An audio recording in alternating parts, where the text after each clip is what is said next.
حدیث میں یہ بات ذکر ہے کہ جب عرفات کے میدان میں آپ دیکھیے یوم ترویہ یعنی 8 ذی الحج سے سفر شروع ہو رہا ہے اور اس کے بعد 9 کو عرفات میں وقوف ہوتا ہے، پھر مزدلفہ کی طرف لوگ چلے جاتے ہیں۔ مزدلفہ کے بعد جو 10 ذی الحج ہے اس میں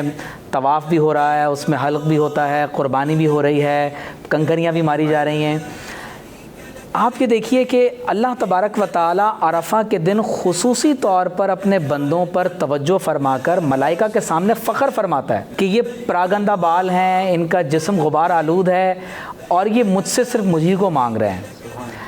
تو یہ جو شیطان کو کنکریاں ماری جا رہی ہیں، عرفات میں وقوف ہے، منی میں جانا ہے، طواف ہے، تو یہ گویا کہ اپنی خواہشات کو، اپنی ذات کو فنا کر کے بندگی کا جذبہ کمال کو نہیں پہنچ گیا؟ کمال کو بالکل۔ اور میرا یہ خیال ہے کہ اسی لیے ہمارے جو بزرگ ہیں وہ یہی تو کہتے ہیں کہ حج ایک تو مثال کے طور پہ روحانی عبادت ہے، تو کن معنوں میں؟ انہی معنوں میں ہے کہ آپ اپنی ذات پر جتنے غلاف ہوتے ہیں ان کو آپ نہ صرف اتارتے ہیں بلکہ بہترین موقع ہوتا ہے کہ اتار دیجئے۔ اس موقع پر بھی اگر کسی نے نہیں اتارا تو شاید ہی آپ کو موقع ملے کہ آپ اپنی ذات پر چڑھے ہوئے مختلف غلاف نہیں اتارتے۔ کہیں پر میچورٹی ہے، کہیں پر فیشن ہے، کہیں پر جسے آپ کہہ سکتے ہیں کہ وقار ہے۔ میں مزدلفہ سے آپ نے ذکر کیا اور بڑا اچھا آپ نے ذکر کیا، اور یقیناً میری بھی ذہن میں وہ تمام کے تمام خیالات ایک دفعہ پھر دوبارہ جاگنے لگ پڑے کہ مجھے موقع ملا کہ ہم لوگ ٹریول یعنی پیدل چل کر آئے تھے عرفات سے مزدلفہ،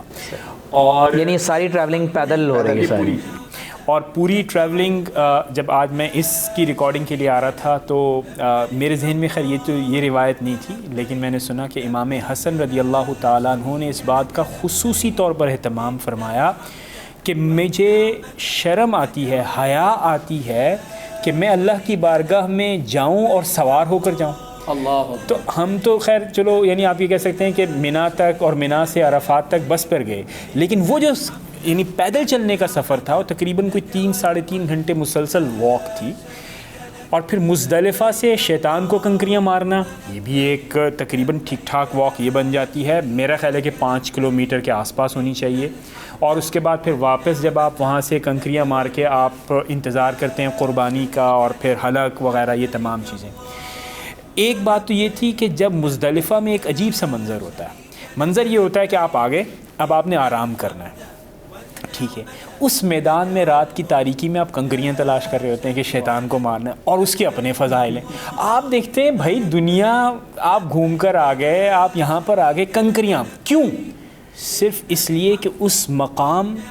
کی کیفیت اور اس مقام کی جو فضیلت حضور اکرم صلی اللہ تعالیٰ علیہ وسلم نے بیان کر دی، انسان چاہتا ہے بس وہیں کی کنکریاں ہوں گی، کنکریاں تو آپ کہیں اور سے بھی استعمال کر سکتے ہیں، نہیں وہاں کی تلاش کرنی ہے۔ پھر رات کو آرام کرنا، چوائس یہ بھی ہو سکتی تھی آپ کریں یا نہ کریں، لیکن آرام کرنا اور آرام کر کے پھر صبح فجر سے پہلے اللہ رب العزت سے لو لگانا، اور پھر جب آپ اوپر آسمان کی کیفیت پہ دیکھتے ہیں تو تارے چمک رہے ہیں، تو آپ اپنے آپ کو واقعتاً سر تسلیم خام سمجھتے ہیں اور آپ کو لگتا ہے بھائی یہی۔ اور اس کے بعد جو ٹیسٹ میں آپ کو بتاؤں جو what was it like to be in مزدلفہ،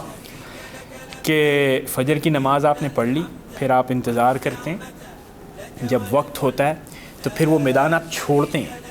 جب آپ چھوڑتے ہیں تو صبح کے وقت وہ جو ایک خوبصورت کیفیت ہوتی ہے وہ بھی آج بھی نورانی صبح، اور مطلب آپ کو ایک فیلنگ یعنی ری برتھ ہے جی، سم تھنگ لائک دیٹ، اور بڑا امیزنگ ایکسپیرینس تھا۔ لبیک اللہم لبیک لبیک لا شریک لک لبیک ان الحمد والنعمت